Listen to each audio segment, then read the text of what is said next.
on the Blackberry, you can have multiple email accounts. You can also have that on the iPhone too. But here's one of the major advantages.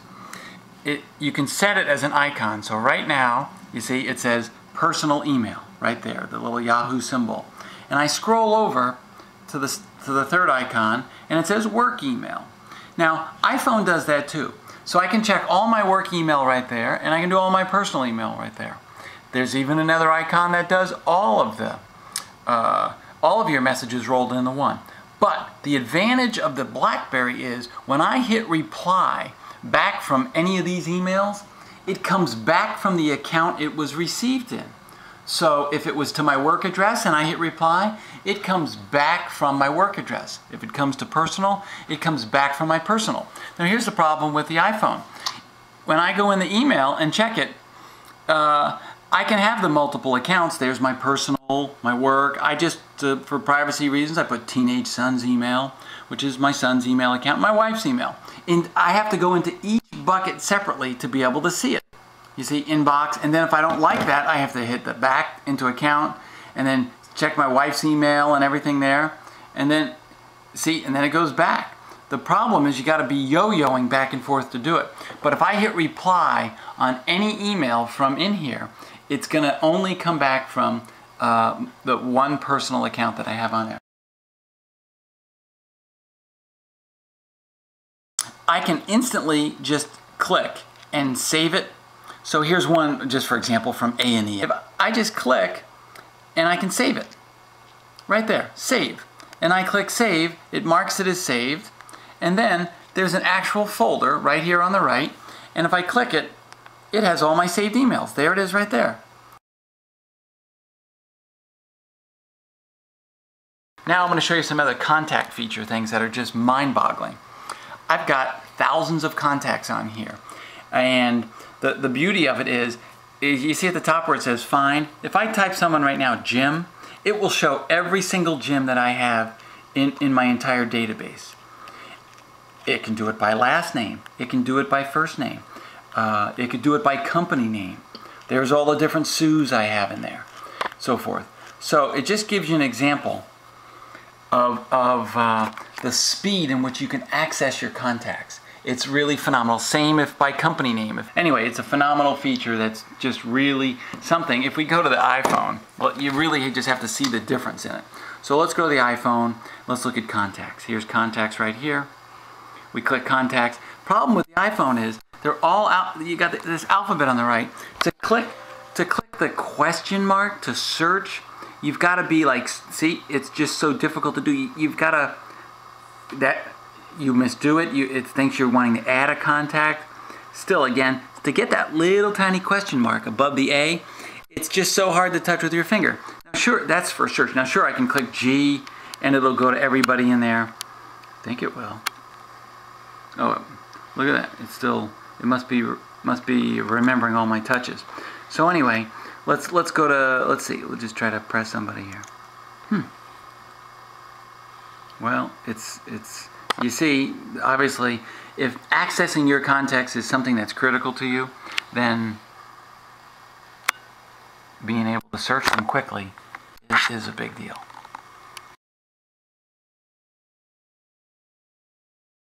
The other thing that's really a major power difference on the email front is that BlackBerry email is done on an IMAP basis. That means virtually the instant someone sends you the email, it lights up and you get notified that you've got the email.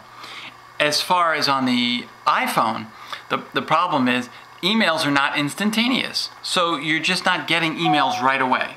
The other thing about it is, on the iPhone, it only shows 25 emails at a time.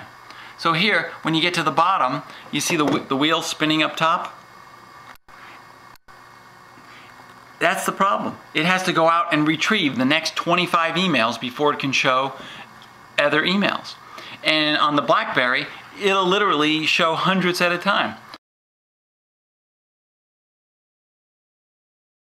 Here's another really cool thing. While I'm inside of an email right now, on a BlackBerry, when you're in the body of any email, it does three things. Click the letter T and it goes to the top of the email.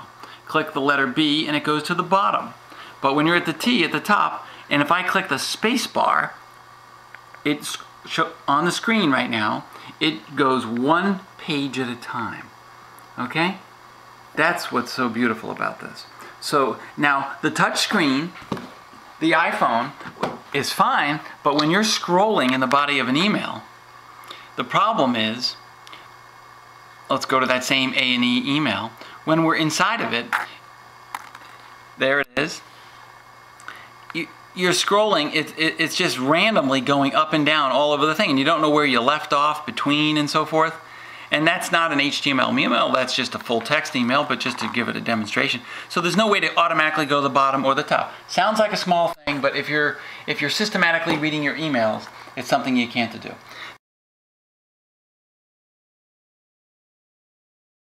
BlackBerry's got this other great feature called auto text, which helps you expedite typing emails.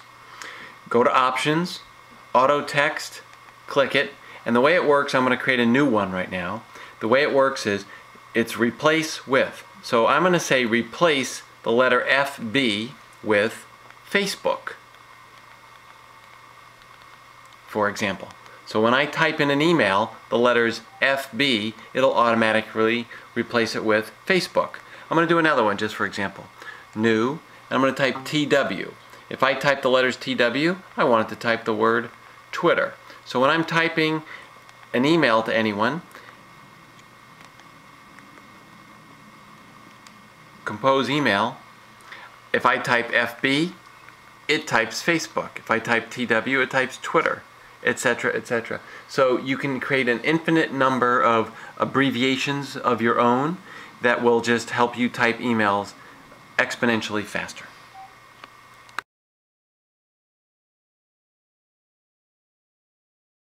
The time it takes to take a picture on the iPhone versus the BlackBerry is about 10 seconds versus 2. Watch this. I'm going to put it into sleep mode, but here are the steps you've got to do to make turn your iPhone into a camera. First, you got to activate it. Then you got to unlock it. That's 2 steps. Now you got to press camera button, and look at how long it takes for it to load before the lens opens. And now the lens is open. You see? Now watch this. The beautiful thing about the BlackBerry is they've got 2 smart keys, one on each side. You can set to anything you want. I set this one on the right to be a camera. So watch what happens. I press it, it's in camera mode.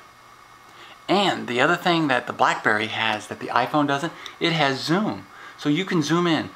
1, 2, 3 times zoom. Now, obviously another advantage is the BlackBerry shoots video. The iPhone doesn't. Now I set my other quick key here on the left side of the the BlackBerry to it. Now watch this. I just press it once and it's already in video mode. And now I can just press and it turns into a red light and I'm recording.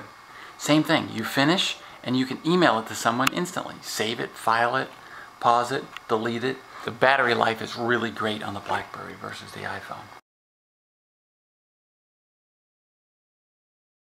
The charge cord for the iPhone is just about 3 feet. The problem with it is when you plug it into an outlet in our standing, it can't reach your ear.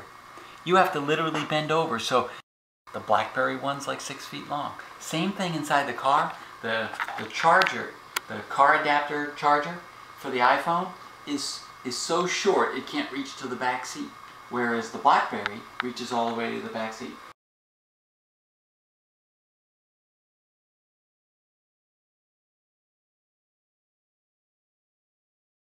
Now, just as you know, iTunes has worked perfectly for Macs, and then Apple made it so it totally works with PCs. Now you can buy third-party software called MissingSync, missingsync.com for BlackBerry, and you can go in and sync your contacts, you can sync your music, your photos on there, and they all push right to your BlackBerry. It's just perfect. So it's kind of seamless in that sense.